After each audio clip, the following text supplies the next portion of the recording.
what is the ceiling for this year's Golden State Warriors team? Dro, let's start with you. What's the ceiling for this team? I don't know, man. It's definitely not a championship or bust season. But the window is getting very, very small for the Warriors. If they want to do something, it's going to have to be in this year or next year. Other than that, I think guys are going to start going other places, and we're going to start seeing guys just getting old and regressing a little bit. Probably not Steph Curry. Steph Curry still has a lot of play left in him.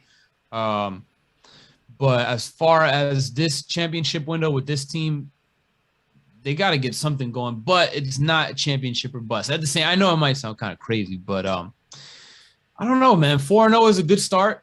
I don't think it's the same kind of 4-0 as the Bulls, though, to be honest with you, man. I'm more impressed with the Bulls 4-0 than the Warriors 4-0. It's still a good start. Their first one since they went – what happened last time they went 4-0? They won 20 more after that. They won 24 in a row to begin that legendary season that ended with LeBron winning the chip for Cleveland.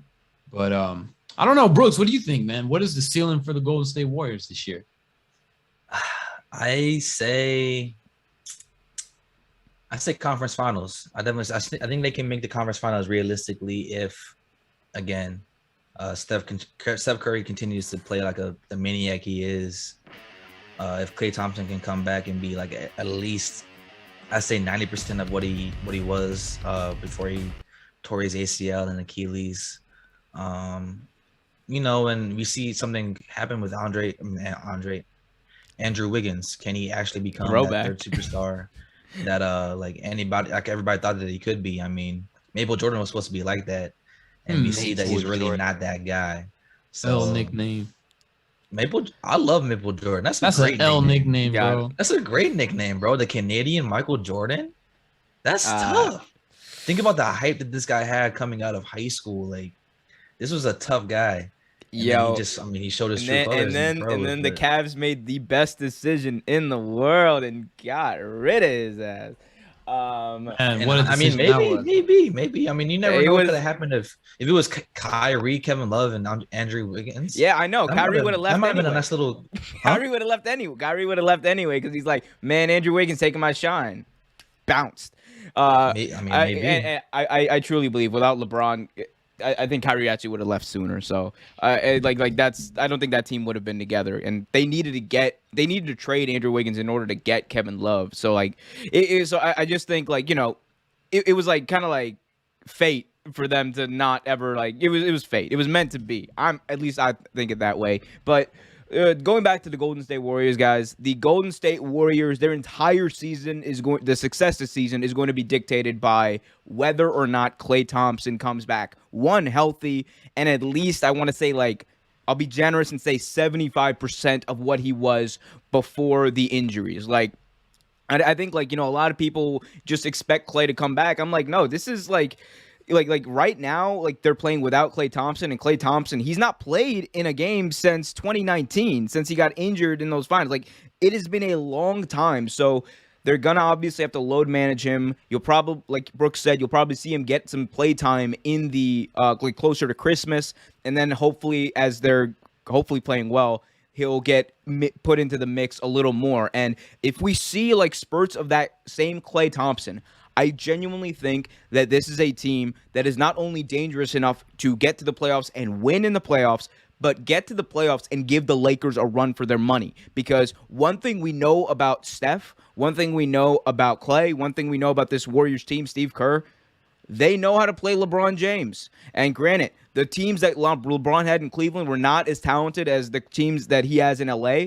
But I still think that given their experience playing this guy, given the fact that, I think people forget, Steph Curry was the MVP of the league. A few years ago, people like to forget that. They just write him off oh, he's old. I'm like, dude, look at his stats. He's a bucket. And if you get Klay Thompson somewhat back to where he was or even close to that, combined with Steph Curry, combined with, what Wiseman can do, combined with what Draymond already does and Wiggins, and the depth on this team, the bench on this team is so great. I genuinely think this is a team that could give the Lakers a run for their money. And if they fuck around, make the finals, man, it might just be one of those seasons. How great would it be to see Klay Thompson, after 2 years of just brutal injuries, come back and hoist up that trophy? Like that would be an amazing visual. Like, obviously, it's not just that; it's about basketball too. But man, I got a lot of confidence in this team. Yo, can I say something real quick, bro? The Yeah. layout of your show is fucking dope, bro. Like I was seeing it, but now I'm like really paying attention to it.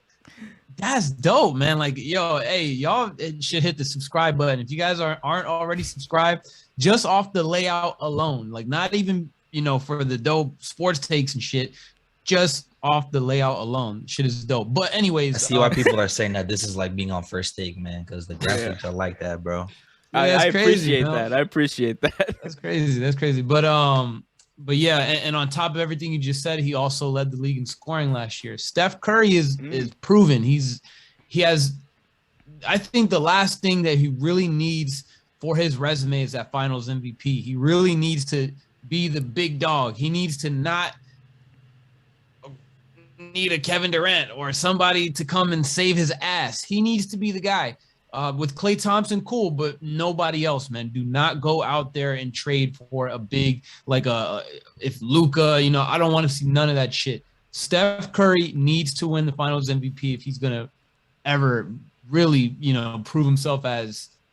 He's already the greatest shooter of all time, but this will put him up there like up in that top 10 category of elite of the elite. Yeah.